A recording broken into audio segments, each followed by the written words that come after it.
Ano, hombre, ito ko nun, eh. Sabi.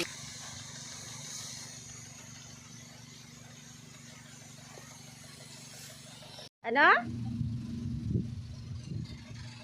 Happy New Year, kasabor! Bagong taon, bagong pagsubok sa buhay, bagong pakikipagsapalaran, at tayo ay maagang mag-i-spray ng ating mangga. Kaya abangan nyo na sa loob ng 4 na buwan ay papakita ko sa inyo yung pag-process natin kung paano pabungahin yung mangga natin hanggang sa pag-harvest. At ito na nga yung first day natin sa pag-spray ng ating mangga.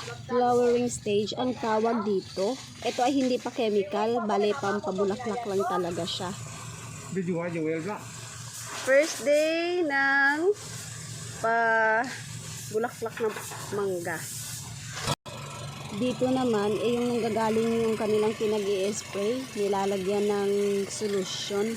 Tapos hinihigop ng motor papunta doon sa mga puno ng mangga.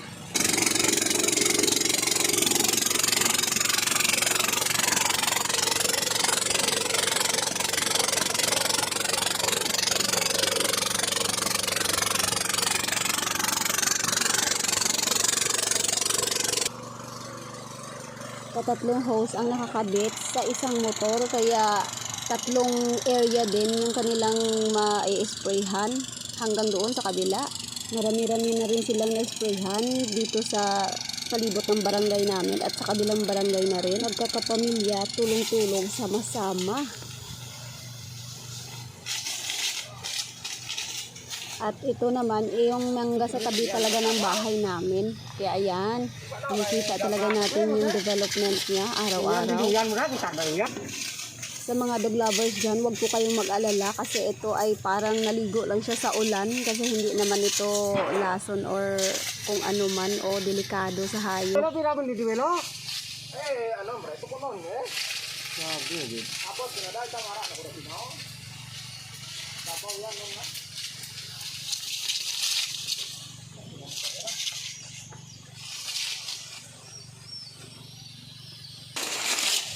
Ito na ang ating bulaklak serye ng ating mangga.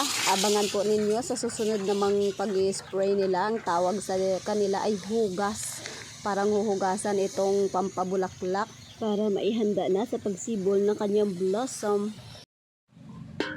At nung makaalis na nga sila ay hanap ko ng makakain at may tira pa tayong spaghetti dito. Ito na lang yung almusalin natin kasama ng kape.